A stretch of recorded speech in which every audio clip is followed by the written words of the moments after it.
할렐루야. 이제 신학소론 7째 주차가 됩니다. 자, 오늘은 EST, 그러니까 복음주의 조직신학과 다른 신학과의 관련성에 대해서 제가 살펴보겠습니다. 아마 제가 알기로 3주차 강의로 기억을 하는데요. 그때 신학의 분과를 크게 4개로 분류를 했습니다. 생각나시나요? 첫 번째가 뭐였습니까? 주경신학, 비블리컬 디아버지. 두 번째가 뭐였습니까? 역사신학. 세 번째가 조직신학. 네 번째가 실천신학. 이렇게 있었는데, 그때는 제가 신학 분류를 그냥 횡으로 이렇게 4가지의 큰 신학의 덩어리가 있습니다 라고 소개를 했다면, 오늘은 종으로 분류를 할 겁니다. 다시 말하면 이 신학적 토대 가운데 어떻게 조직신학이 그 토대를 쌓아서 조직신학적인 체계를 갖추고 어떻게 다른 신학에 영향을 미치는지에 대해서, 지난번에는 개략적인 횡적인 소개였다면 오늘은 그 연관성에 좀 더 집중해서 살펴볼 것이고, 그리고 지난번에 4가지의 분류 방식에서 좀 더 세분화해서 9가지로 분류를 할 겁니다. 그러나 그 9가지는 결국은 그 4가지에 다 들어가거든요. 어쨌든 강의를 들으면서 3주차 때 했던 그 내용을 좀 더 이제 세부적으로 살펴보겠습니다. 첫 번째는 뭐냐? 여러분들, 우리가 성도님들께서 이제 조직신학적 체계를 갖추기 위해서는 첫 번째 해야 되는 작업이 해석학입니다. 해석학. 이 해석학은 성도님들 뭐냐 하면 헤르메뉴틱스. 아마 이게 여기서 나온 게 에르메스 가방일 겁니다. 헤르메스가 불어에서는 히읗 발음이 안 나니까, 헤르메스가 뭐냐면 그리스 신화에 나오는 남신, 전령의 남신.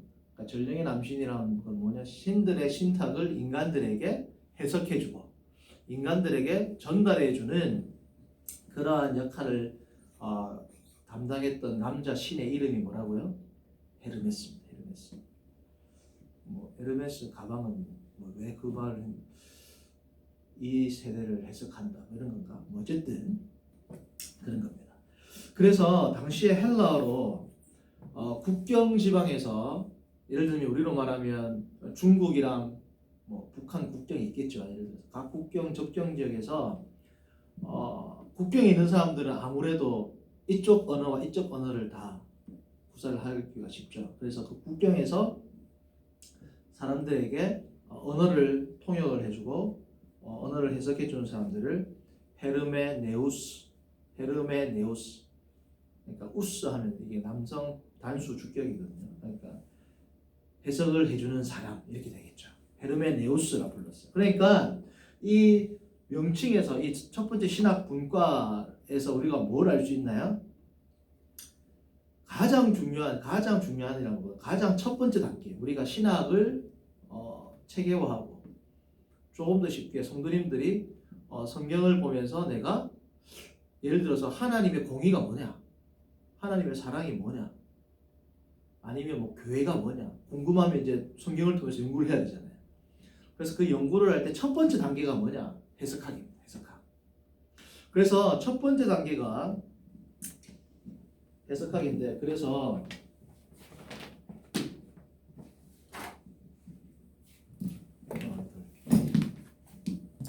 이러고 왔다 갔다 해야 돼. 자, 그래서 성경 작업을 할 때 첫 번째 단계가 뭐냐면 해석학입니다. 예를 들어서 이렇게 농미티가 안 나오나? 나오지. 그래서 해석학 첫 번째가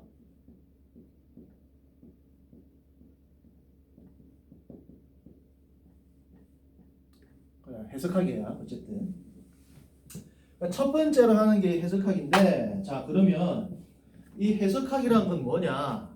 오늘 카메라 기사 바쁩니다. 자, 첫 번째 이 해석학이란 것은 뭐냐 하면, 아니면 쫙 다 하고 마지막에 그릴까? 그게 편하겠죠. 다 하고 마지막에 도표를 하겠습니다.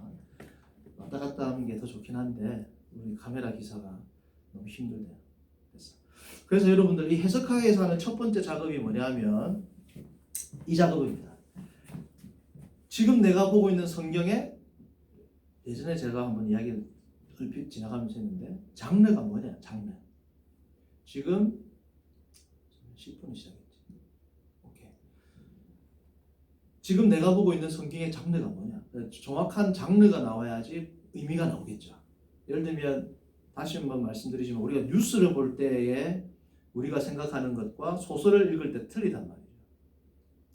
뉴스를 볼 때는 어떤 이야기들이 팩트인데 소설에서는 그게 뭐예요? 허구란 말이죠. 그러니까 그러한 것들을 우리는 배우지 않았지만 뉴스를 볼 때나 영화를 볼 때나 뭐 수필을 볼 때 우리가 나름대로 벌써 해석학적인 툴을 가지고 그거를 다 의미를 받아들인단 말이에요. 그렇죠? 그래서 해석을 할 때 제일 먼저의 이 단계, 필터링하는 단계가 뭐냐면 지금 내가 보고 있는 성경의 장르가 뭐냐는 거예요. 내러티브냐, 스토리냐, 프로페시 뭡니까? 예언이냐, 아포칼립틱 뭡니까? 묵시문학이냐? 뭐 예를 들면 다니엘에도 뒤에 8장 붙으니까 묵시문학 나오죠. 스가랴에도 묵시적인 요소가 나오고 계시록도 그렇고. 그리고 이게 서신이냐? 이 서신이라는 거는 일반적으로 우리가 말하는 레터하고 좀 틀려요. 당시 AD 1세기의 공적인 서신이 좀 틀리단 말이죠. 우리가 하는 편지랑. 어쨌든 이 서신이냐? 비유냐? 아니 포이트리? 뭐 시냐? 그거에 따라서 어떻습니까? 우리가 의미를 뽑아낼 때 다르단 말이죠. 그래서 첫 번째 단계는 해석학인데 신학 작업에서 가장 근본적이고 토대를 놓는 단계가 뭐라고? 해석학입니다. 자, 두 번째 단계는 뭐냐? 성경 신학하기 전에 비블리컬 스터디, 성경 공부라, 성경 연구 이래 됩니다. 그래서 여러분 처음에 네 가지 분과로 나눴죠. 거기서 비블리컬 티올로지, 성경 신학이 있죠. 이 비블리컬 티올로지에 들어가는 게 첫 번째 hermeneutics, 그리고 비블리컬 스터디, 그 세 번째 비블리컬 티올로지. 이 세 개가 예전에 묶었던 네 가지의 범주를 넣을 때 첫 번째 범주에 들어가는 겁니다. 자, 비블리컬 스터디는 뭐냐면 이제 비블리컬 티올로지를 하기 전에 단계가 비블리컬 스터디인데 그게 뭐냐? 자, 이게 이태리 속담 가운데 이게 있습니다. 트라두토, 트라디토. 이게 뭡니까? 영어로 하면 A translator is a traitor. 그 뭐야? 번역자는 반역가다. 다시 말하면 어떠한 우리가 문학 작품이든 어떠한 텍스트든 그것을 타 언어에서 모국어로 번역할 때는 100%그 뉘앙스라든지 의미를 담아낼 수 있습니까? 없습니까? 100%는 사실 불가능해요. 그렇기 때문에 비블리컬 스터디, 성경 연구에 있어서 가장 중요한 게 뭐냐? 원어입니다. 원어. 그래서 성도님들 성경을 진짜 제대로 연구하려면 원어를 모르고 성경을 한다? 불가능하죠. 예를 들면 성도님들 뭐 비근한 대로 철학을 하는 분들, 독일 철학을 전공한 사람이 독일을 안 하고 그냥 영어 번역본이나 한글 번역본을 본다? 말도 안 되는 겁니다. 사실은. 독일 철학을 하는 분들은 독일어를 해야 되고 고대 철학을 하는 분들은 고대 헬라 에티거를 해야 되고 그런 세속 한문을 하는 사람들도 그걸 한단 말이지. 근데 우리도 그러면 성경을 보면 어떻습니까? 당연히 성경의 원어 제일 중요한 게 히브리, 비블리컬 히브리. 그냥 히브리보다 비블리컬 히브리 그리고 비블리컬 그릭 이 두 개가 제일 토대가 됩니다. 비블리컬 그릭 이거 뭐냐면 이거는 에티거나 도닉어보다는 코인의 헬라 그러니까 알렉산더 대왕 이후에 조금 간편해진 헬라가 이제 신약 성경서이거든요. 가장 기본이 되는 게 헬라어, 히브리어 그리고 하나가 더 추가하면 뭡니까? 아람어.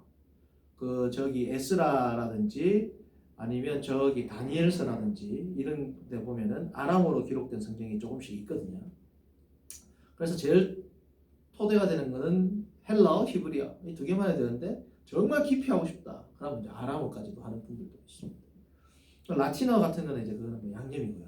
해도 되고 안 해도 되고 사실 하면 좋긴 합니다. 어쨌든 가장 중요한 거 두 개는 무조건 해야 되는 게 뭐야? 헬라어, 히브리어, 헬라어, 히브리어.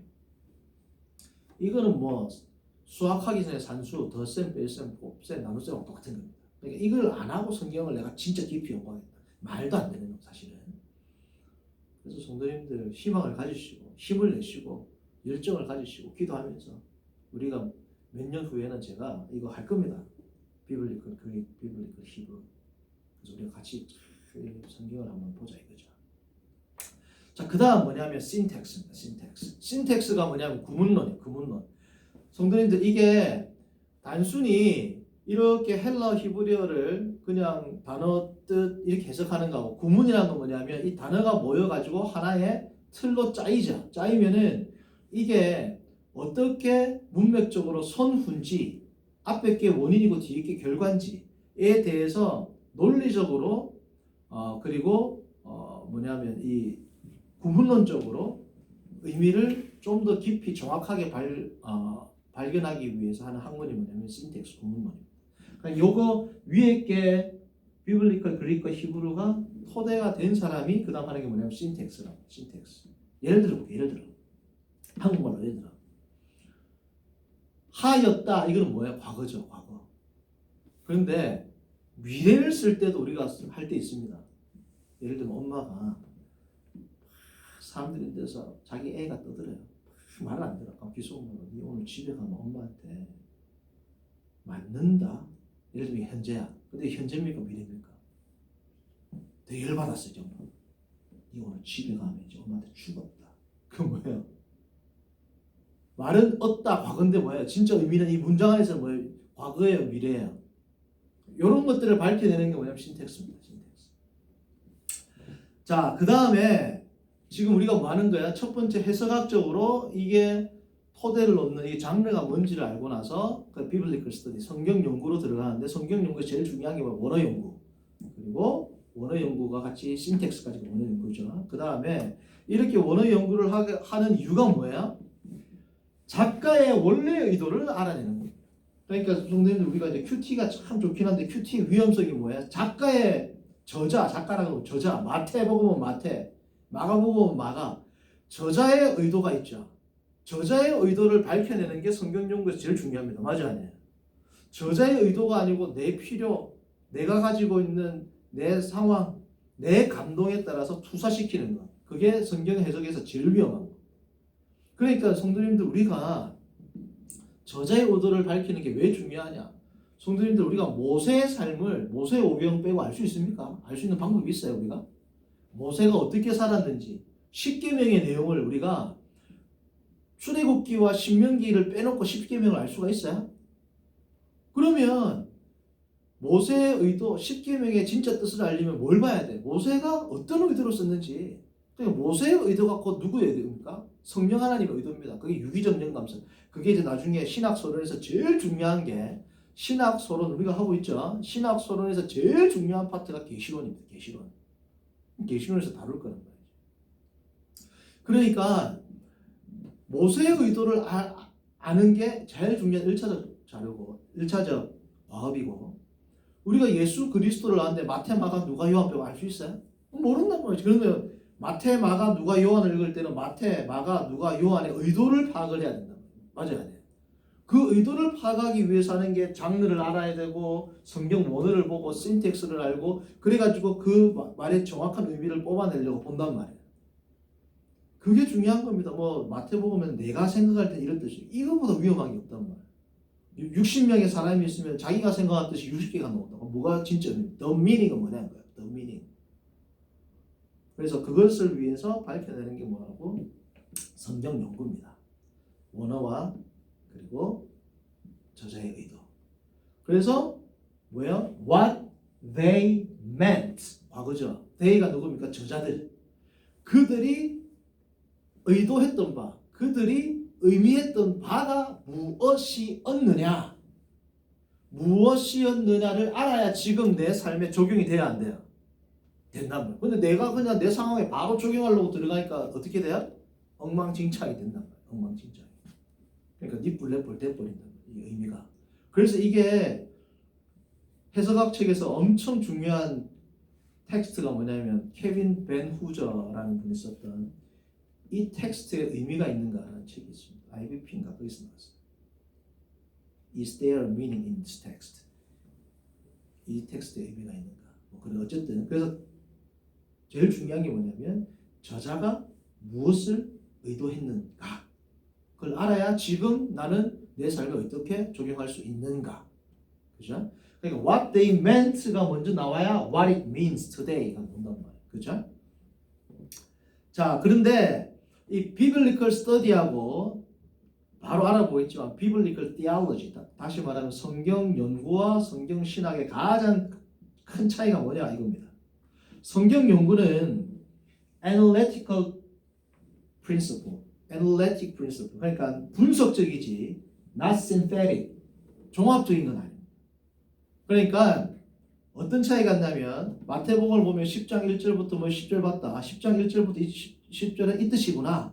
분석을 해갖고 알아내는 거죠. 그런데 마태 전체의 사상 아니면 공간복음 전체의 사상으로 종합하는 거 있죠. 종합하는 거. 그거는 성경 연구에서부터 한 걸음 더 나가는 뭐라고? 여기서 이제 한답니다. 종합. 이해됩니까? 성경 각 권 혹은 각 장, 각 페리코피를 연구하고 나서 그것을 하나의 개념으로 묶어주는 작업을 하는 신학이 뭐라고? 그 학문이 뭐라고? 성경 신학입니다. 성경 신학. 그래서 이 성경 신학에서 첫 번째 단계는 뭐냐면 이런 겁니다. 특별한 저자나 혹은 장르, 다시 말하면 제가 예를 들었죠. 모세가 쓴 모세오경에서 말하는 하나님의 의는 뭐냐? 그러려면 전제가 뭐가 돼야 돼요? 성경 연구가 돼야 되지.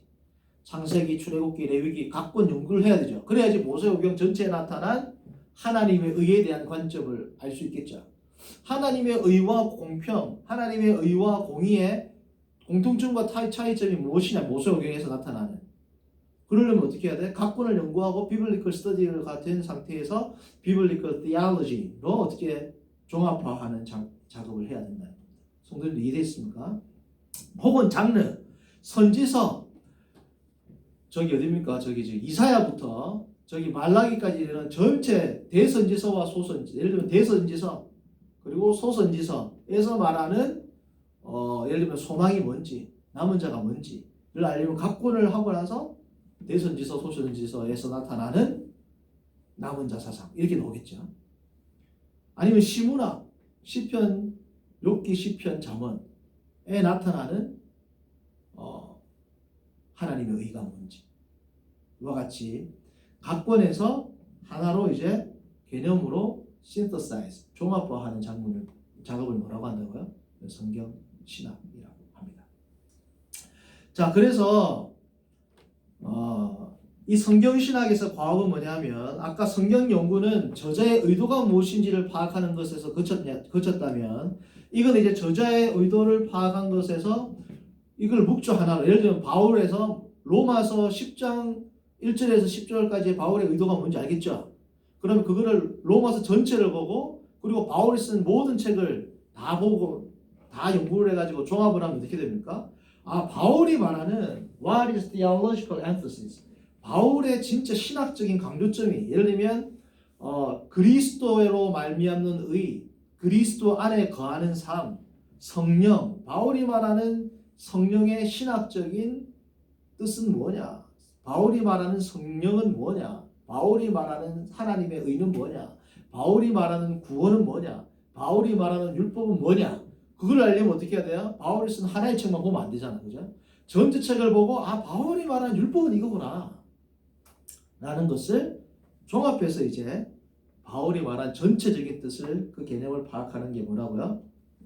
성경신학입니다. 예를 들면 바울 신학에서 바울이 쓴 글에서 성령 혹은 justification, 칭의는 무엇입니까?